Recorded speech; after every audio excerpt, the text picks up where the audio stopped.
Hello everyone. It is Wednesday, July 15th, and I'm sorry that I'm on bad quality video again, but my camera has been malfunctioning kind of. Um, I'm sure it isn't a big problem, it does this every now and then.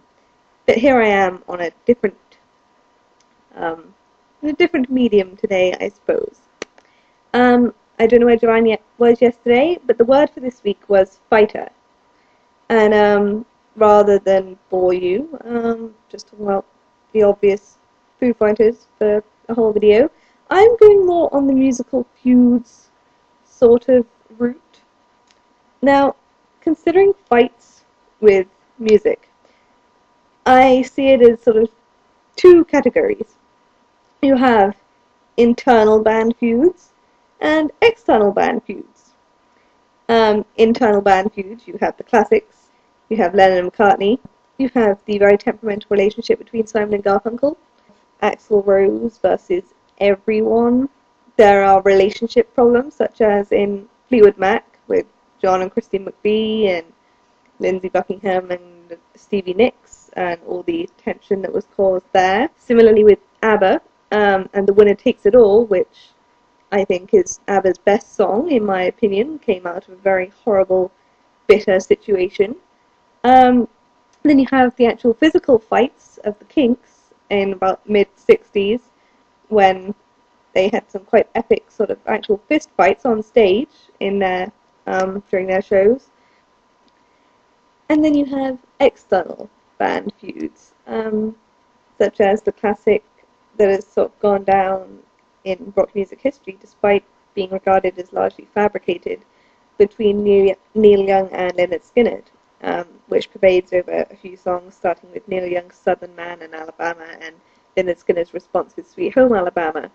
As I said, it seems that this sort of feud was created merely out of the songs, and then Lynyrd Skynyrd in particular made efforts to show that they were Neil Young fans afterwards. So nobody really knows exactly how these groups felt about each other, but you also have the common, well, not common, you have the urban myth that Ronnie Bandstand was buried in a Neil Young t-shirt, but I'm sure that is just an urban myth. Either way, I think that one's really interesting. Robert Smith loved to antagonize everyone. I mean, his rivalry with Morrissey is pretty well documented, especially his comments like, if Morrissey says don't eat meat, I'm going to eat meat just to annoy Morrissey, or words to that effect. In more recent terms, you have the Killers, or more specifically Brandon Flowers, just wanting to antagonize as many people as possible. I mean, you have his original, the first one was the Killers versus the Bravery, and then you had the Killers versus Fall Out Boy, and then you had those recent comments where they said that they want to be, well, they said they want to be better than U2, they want to be better than Led Zeppelin, and someone else, probably the Beatles. I'm sure they've hit on the Beatles at some point. Either way, it seems that now feuds, as they've always been, I guess, are just a way to get more publicity. Going into more sort of press-related things. Obviously, the media love a fight, and there are certain band feuds that the media always really wanted to really kick off that never quite did. You have Nirvana versus Pearl Jam, and yes, Kurt Cobain made some comments about Pearl Jam's music, but they never really had the big feud that the media wanted from them. They were like, Seattle bands, go head to head, ah. And yeah, but it never really happened. Similarly with the Beatles and the Rolling Stones, the media wanted them to clash, and yeah, they didn't. It never really turned into anything. But you have one exception to that. Well, you probably have more than one. But a major exception to that would be Blur versus Oasis. The whole Britpop thing in 1994 was just all about Blur versus Oasis and everything.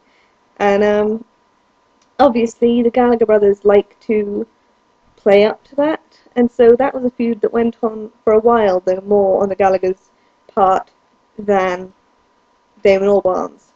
I mean, the Gallaghers today still like to annoy everyone, and they're probably the staples in the whole band feud thing now, I guess. Um, think of anything else. I'm sorry if I haven't quite done the word right. I just thought fighter, fighting. I'm sorry, I don't normally stick to the words perfectly. I kind of go off on the nearest possible interpretation, so I hope that's okay. Um, yeah, I'm sure there's many more examples to draw on, but those were just ones that came to my mind. Yeah. Um, Joanne, like I said, I hope you're okay. Don't know where you were yesterday. Abby, I hope I'll see you tomorrow. I guess you'll set the word for next week, and you'll see me then.